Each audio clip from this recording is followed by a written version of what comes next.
The 63rd International Motor Show in Frankfurt made its mark above all from the variety of rediscovered cars.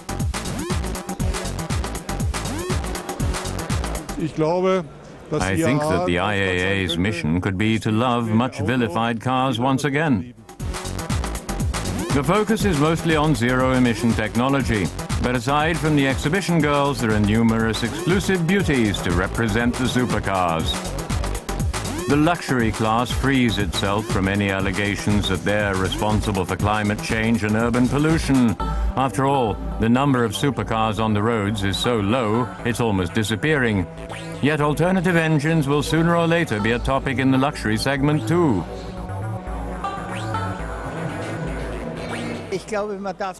I think you can't try to force it. I mean, not everyone has to make an electric car. Why? Lamborghini starts off the horsepower fireworks with their Aventon Roadster. For around 1.4 million euros, you get 670 horsepower and a jet fighter look. 0 to 100 takes 3.4 seconds. However, only 20 well-heeled customers will have the pleasure of owning one. How does a car with this excess of power actually affect the environment? Our company is 46 years old. In 46 years, we've produced around 20,000 units, and only about half of these are still in use. In other words, are still licensed or being driven. Of those, the majority are only driven at the weekend, and the average mileage is under 5,000 kilometers per year. That means that Lamborghini's impact on the environment, if not zero, is getting towards it. Das bedeutet, dass der Einfluss auf die Umwelt von der Marke Lamborghini, wenn nicht 0 gegen 0 läuft. Only 250 of these beasts are available to the world's wealthy. This 550 horsepower Gallardo is a homage to test driver Valentino Balboni and the first Lamborghini rear-wheel drive since 1995. It's priced around 193,000 euros.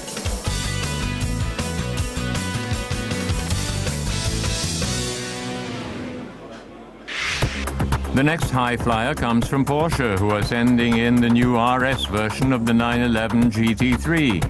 Its 450 horsepower are forced onto the road by a wider gauge, broad tires and carbon fiber rear spoiler. You don't need a racing license for this, but you do need around 146,000 euros. Apart from that, there's the new Porsche 911 Turbo Cabrio. This has 500 horsepower and a top speed of 312 kilometers per hour. The open-top Porsche costs 157,000 euros. There will only be 250 Porsche 911 Sport Classics. The fixed rear spoiler is reminiscent of the ducktail of the legendary Carrera RS. Prices start at 201,682 euros.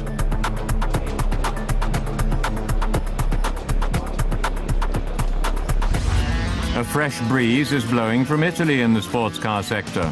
Ferrari brings the 458 Italia. The Mediterranean supercar produces 570 horsepower from a 4.5-litre engine. 0 to 100 takes 3.4 seconds. This automotive legend is available for around 200,000 euros.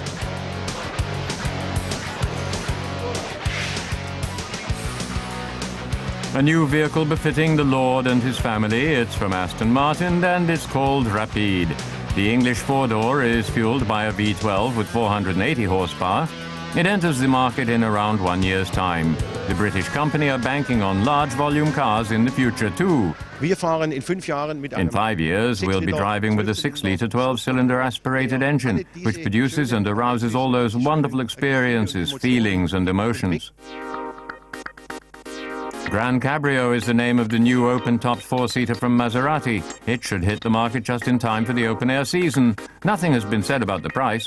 What is certain is that the space for four people and 440 horsepower from a 4.7-litre V8 makes any outing an experience.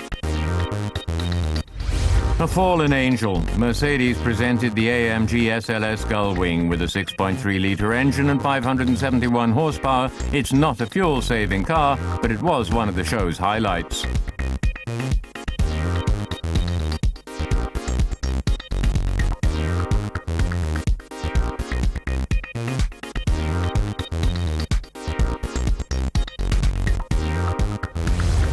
Bentley shows off its latest luxury creation with the Mulsanne.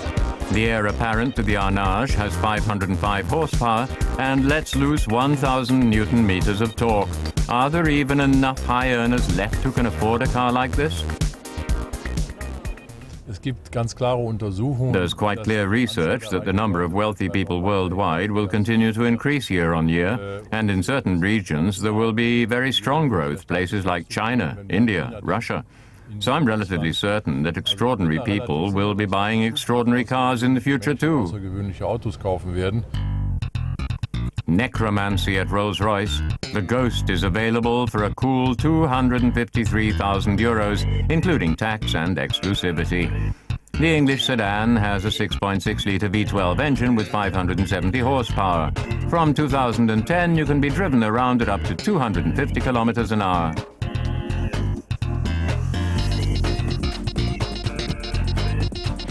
And there's another Brit.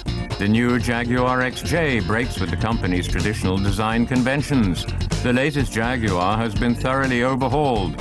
Flowing lines and a completely redesigned tail should give the brand new self-confidence. A choice of 3 engines up to 510 horsepower is available.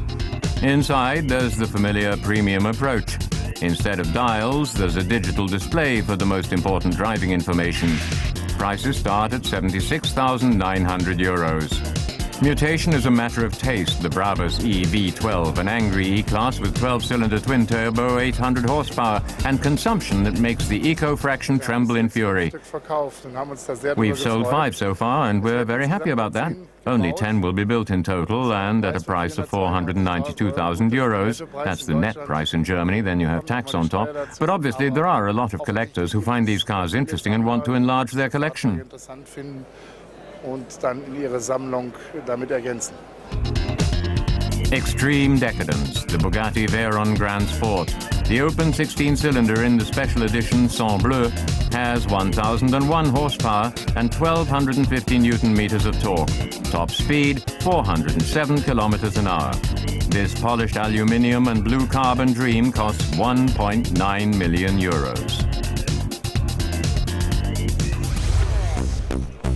Audi is showing the R8 Spider for the first time. The open version of the southern German supercar comes with the familiar 525 horsepower V10 engine. The price of the open-topped mid-engine fun, around 156,000 euros. Things get exotic with the Arteaga GT, which has finally been approved for production in Europe and can now go into batch production. Prices for a 300 horsepower Arteaga GT Coupe start at around 75,000 euros. And the return of an East German legend. After 40 years, the successor to the Melkers RS 1000 arrives. The hand-built RS 2000 with a power-to-weight ratio of 3.5 kilos per horsepower can be had from 107,000 euros. Supercars always defy trends and crises. Despite the avowed belief in expensive fun, there are early indications of a rethink, so electric engines could ultimately find their way even into luxury cars. When we can offer the same performance as cars today, so when we can do that in terms of the range and driving dynamics, then we'll use them. At the moment, there's still nothing like that on the market. Our competitors are working very hard, but the Porsche customer would expect perfection from an electric car. When things reach that point, then we'll do it. In the luxury segment, the main priority isn't efficiency after all. As we've seen here today, the premium cars will have to continue to be fun.